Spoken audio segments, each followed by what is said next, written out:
Good day sa inyo mga bossing ko. Another day, another haircut na naman ako nito. Mid-fade ang ginawa ko kay bossing ngayon. Tapos na agad. Thank you. Thank you. Salamat sa inyo. Mid-fade ang kanyang gupit.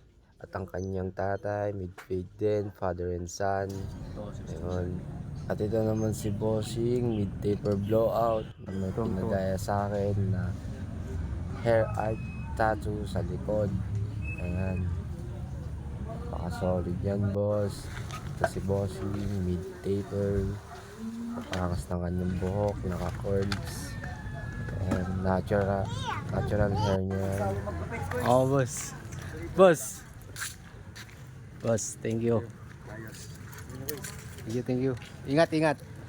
Ito nga pala yung hair art tattoo ni bossing. Ayan. Napaka-solid niyan, boss. Salamat. At yung kasama ni boss. At ito nga rin pala si Dave Banyaga. Nagpagupit din siya sa akin ng mid-taper blowout. Ayan. Ginupitan ko siya dito rin sa bahay.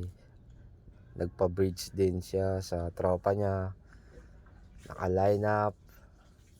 Ayan. Tuwang-tuwa siya sa ginawa kong gupit sa kanya. Yun. Tapos na. Ito nga pala yung picture ni bossing Dave. Ayan. Napaka-pogi. Napaka-angas mo.